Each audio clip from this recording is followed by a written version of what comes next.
और चलिए अब खबरों में आगे बढ़ रहे हैं। जयपुर से बड़ी खबर, जहां लो फ्लोर बसों के ड्राइवरों की हड़ताल, जहां 5 सूत्रीय मांगों को लेकर ड्राइवर सड़कों पर उतर चुके हैं और 100 बसें डिपो में हड़ताल पर हैं और साथ ही परिवहन व्यवस्था पूरी तरीके से गड़बड़ा चुकी है। बगराना डिपो पर ड्राइवर अचानक से हड़ताल पर चले गए और 50,000 से ज्यादा यात्री इसमें प्रभावित हुए हैं। 100 बसें डिपो में खड़ी रहीं और हड़ताल की वजह से पूरा शहर का जो परिवहन व्यवस्था है वो ठप हो गई है। बगराना डिपो पर ड्राइवर दरअसल इस दौरान हड़ताल पर रहे। शहर की जो यातायात व्यवस्था है वो चरमरा गई। लो फ्लोर बसों के ड्राइवरों ने हड़ताल की है।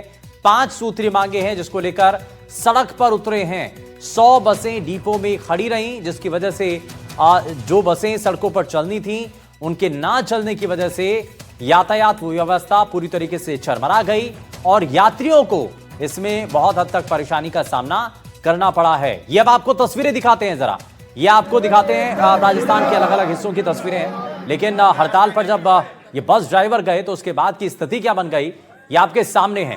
दरअसल लो फ्लोर बसों के जो ड्राइवर हैं उन्होंने चक्का जाम कर दिया और साथ ही ड्राइवरों की कुछ मांगे हैं, 5 सूत्रीय मांगे जिनको लेकर के ड्राइवर हड़ताल पर हैं। लो फ्लोर बस ड्राइवरों ने हड़ताल की है और ड्राइवरों की मांगे क्या हैं वो भी हम आपको लगातार दिखा रहे हैं। सारे स्टाफ का सामूहिक दुर्घटना बीमा किया जाए, ये इस दौरान ड्राइवर्स की मांग है।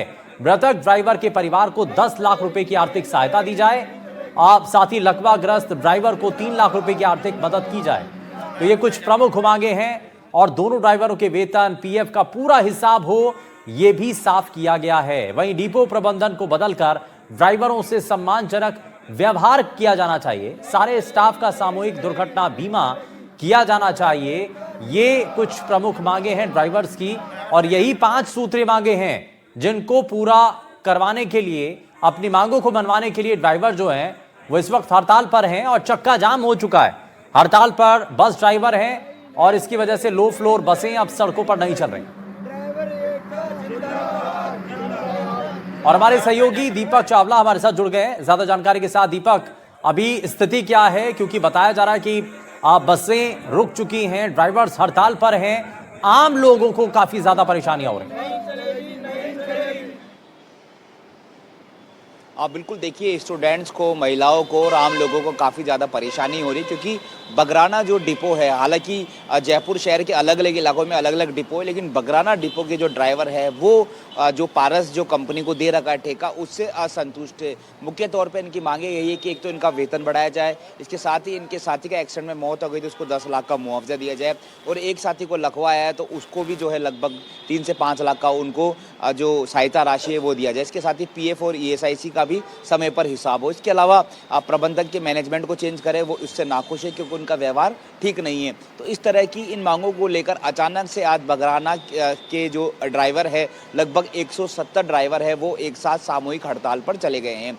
यानी कि अभी बगराना इलाके को अगर मैं कहूँ, जो डिपो है, बस डिपो, उसमें आप शिवदासपुरा, चाकसू, इसके अलावा टोंक रोड वाला जो एरिया, यानी कि मुख्य तौर पर, इसके अलावा वीकेआई का भी कुछ एरिया, यानी कि मुख्य तौर पर जयपुर का तमाम वो एरिया जहां पर जो महिला है या स्टूडेंट है या फिर मजदूर जो होते हैं वो उससे ट्रैवल करते हैं बस से, तो वो पूरी तरह से कहीं ना कहीं परेशान होते हैं। लो फ्लोर जयपुर की रीढ़ की हड्डी मानी जाती है और बहुत सारे जो सवारी है वो रोज़ाना उससे प्रतिदिन उससे सफ़र करते हैं। तो अब वो सफ़र कर रहे हैं क्योंकि वो जो हड़ताल है, जो पहिए हैं वो थम से गए हैं। और अभी थोड़ी देर पहले ही, अभी इससे पहले भी 2 बार उनको बुलाया लेकिन वार्ता सफल नहीं रही, फिर अभी बुलाया गया लेकिन अभी भी वार्ता जो है वो फेल हुई है। अच्छा, बातचीत किस स्तर पर हो रही है, थोड़ा सा इसके बारे में और बताइए दीपक। और कुछ समाधान निकलने की उम्मीद है, हालांकि बहुत व्यवहारिक सी मांगे हैं इनकी। बिल्कुल बिल्कुल, आपने ठीक कहा, बहुत नॉर्मल और नॉमिनल। देखिए, पारस कंपनी है जो इसका संचालन करती है बगराना डिपो का, उसके अलावा जयपुर के अलग अलग डिपो के भी है, लेकिन वहाँ के ड्राइवर जो है वो संतुष्ट है उनसे। अगर वो संतुष्ट नहीं होते तो वो भी इनके समर्थन में आ जाते। यानी कि यूँ कहे कि पारस कंपनी से इनकी नाराजगी है, क्योंकि पूरे जयपुर के अगर लो फ्लोर के ड्राइवर अगर इनका समर्थन कर देंगे तो बहुत ज़्यादा तकलीफ और परेशानी जयपुर के लोगों को होने वाली है। लेकिन फिलहाल बगराना जो डिपो का इलाका है, यहाँ के जो ड्राइवर है वही लोग जो है अपनी मांगों को लेकर प्रदर्शन कर रहे हैं और करीब 5 कमेटी के लोग जो ड्राइवर है वो और पारस जो कंपनी है जिनके पास ठेका है जो इसको चलाते हैं उनके मैनेजमेंट से टॉप ऑफिसर से इनकी बातें जो है वो चल रही है क्योंकि जेसीटीएसएल के अधीन में ये सब जो कंपनी है वो आती है और जेसीटीएसएल जो है वो सरकारी है। हालांकि सरकार इन ड्राइवरों की इनकी सरकारी नौकरी नहीं है लेकिन ये उस कंपनी के मार्फत है लगे हुए हैं। तो इनका ऐसा कहना है कि हमारा पीएफ का जो पैसा कटता है वो समय पे मिले, ईएसआईसी कटती है वो समय पे मिले और इनके जैसे ही ड्राइवर जो है इनके ऑफिस से बाहर निकला वहीं पर उसके एक्सीडेंट में कैजुअलिटी हो गई, मौत हो गई, तो उसको मुआवजा भी अभी तक नहीं दिया गया। तो बहुत बेसिक इनकी मांगे है लेकिन वार्ता जो है वो लगभग 2 बार हो चुकी है। हाँ। वो फेल हो गई।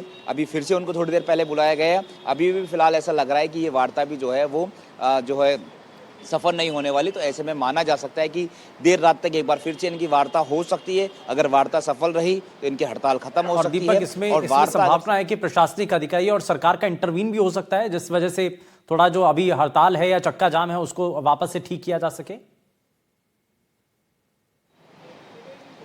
हाँ बिल्कुल, देखिए यूडीएच के अंदर ये तमाम जो जेसीटीएसएल है वो आते हैं तो संभवतः यूडीएच मंत्री भी इस पर इंटरफेयर कर सकती है। संबंधित जो आईएएस है जो इसके अधिकारी है वो भी इसमें इंटरफेयर करते हैं। बहरहाल अभी फिलहाल कोई किसी तरह से आरएएस जो है इस पूरे मामले की डील कर रहे हैं, आरएएस आईएएस है और इसके लगातार मॉनिटरिंग कर रहे हैं। इसके साथ ही जो यानी कि इसमें अभी तक तो डायरेक्ट डील चल रही है, बातचीत अभी चल रही है लेकिन कई दौर की जो बातचीत है वो विफल रही है। बहुत शुक्रिया दीपक इस पर जानकारी देने के लिए।